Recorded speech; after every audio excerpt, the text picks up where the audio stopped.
তোমরা অন্যের বদনাম করে বেরিও না।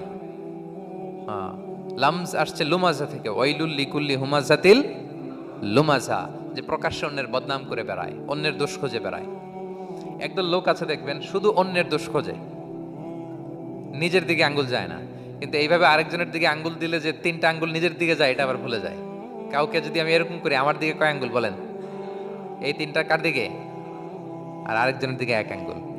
তো কাউকে কিছু বলার আগে 3বার নিজেরটা ভাববেন যে নিজে কি করেন। ওলা তাল মিজাং, অন্যের বদনাম করো না, প্রকাশ্যে অন্যের দোষ খোঁজো না। সবচেয়ে বুদ্ধিমান সে যে নিজের দোষ খোঁজে। নিজের সমালোচনা যে করতে পারে সেই সর্বাপেক্ষা বুদ্ধিমান। কিন্তু আমরা একদল আছে শুধু সমালোচনা, ওর এই সমস্যা, ওর এইটা, ওর ওর মানে তার দায়িত্ব হচ্ছে সবার সমস্যা বের করা। এরকম দায়িত্বপ্রাপ্ত কিছু লোক আছে না? নাই? সবাই না, এগুলো থেকে আমাদের বেরিয়ে আসতে হবে। অন্যের দোষ খোঁজা বাদ দিতে হবে, দোষ খুঁজলে নিজের দোষ খুঁজতে হবে। আমরা আত্মসমালোচনা করবো। খেয়াল রাখবেন, সবচেয়ে ভালো হচ্ছে আত্মসমালোচনা। সবচেয়ে ভালো কি?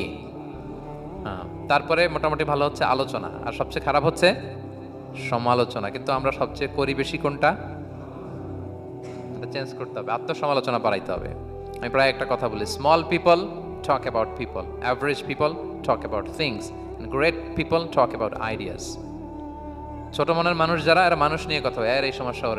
মাঝারি ধরনের যারা, এরা বিভিন্ন বিষয় নিয়ে, ঘটনা নিয়ে কথা বলে। গ্রেট মাইন্ড যারা, এরা আইডিয়া নিয়ে কথা বলে, যে এই আইডিয়া ইমপ্লিমেন্ট করলে সমাজের এটা সমাধান হবে, এই আইডিয়া জেনারেট করতে পারলে এইটা কাজ হবে।